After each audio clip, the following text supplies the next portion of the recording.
कलयुग में भवसागर को पार लगाने वाले दो ही नाम हैं, चाहे कृष्ण कहो या राम। रामदूत हनुमान जी इन दोनों के ही सेवक हैं। ये दो नहीं, असल में एक ही हैं। हनुमान जी को बलशालियों में सर्वश्रेष्ठ माना गया है। इस संपूर्ण ब्रह्मांड में उनके आराध्य और आराध्य के भक्तों के सिवाय उन्हें कोई झुका नहीं सकता।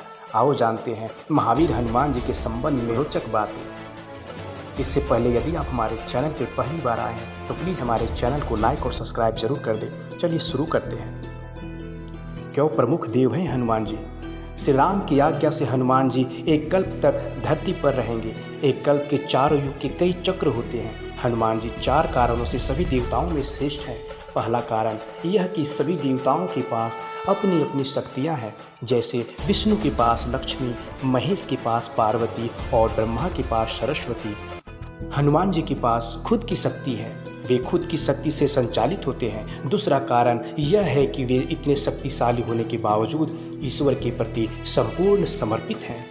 तीसरा यह है कि वे अपने भक्तों की सहायता तुरंत ही करते हैं। और चौथा यह कि वे आज भी सशरीर हैं।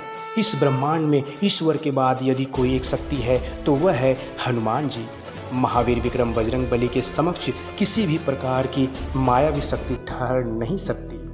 भक्तों को दिए हैं दर्शन। हर युग और हर समय में उन्होंने श्री राम, श्री कृष्ण या अपने भक्तों को दर्शन दिए हैं। भीम और अर्जुन ने द्वापर युग में हनुमान जी के दर्शन किए थे। वहीं कलयुग में तुलसीदास जी, समर्थ रामदास, भक्त माधवदास, नीम करोली बाबा, राघवेंद्र स्वामी आदि कई लोगों ने उनके साक्षात दर्शन किए हैं। गंधमादन पर्वत। कहते हैं कि हनुमान जी नेपाल तिब्बत सीमा पर स्थित गंधमादन पर्वत पर रहते हैं और वे वहां पर रहते हैं जहां पर रामायण का पाठ होता है। जगन्नाथपुरी में भी वे साक्षात विराजमान हैं। मतंग ऋषि के शिष्य थे हनुमान जी। हनुमान जी ने कई लोगों से शिक्षा ली थी। सूर्य, नारद के अलावा एक मान्यता के अनुसार हनुमान जी के गुरु मतंग ऋषि भी थे। मतंग ऋषि सबरी के गुरु भी थे।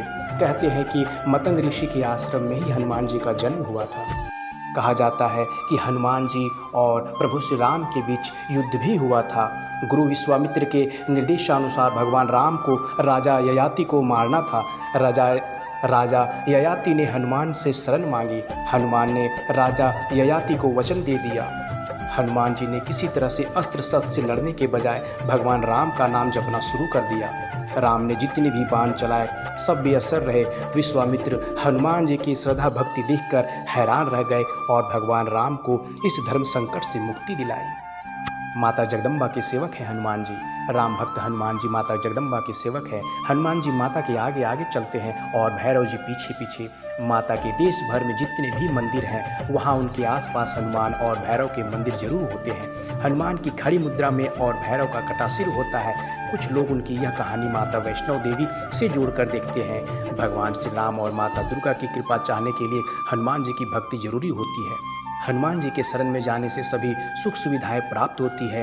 इसके साथ ही जब हनुमान जी हमारे रक्षक होते हैं तो हमें किसी भी अन्य देवी देवता, बाबा, साधु, वीर, फकीर, ज्योतिष आदि की बातें से भटकने की जरूरत नहीं होती।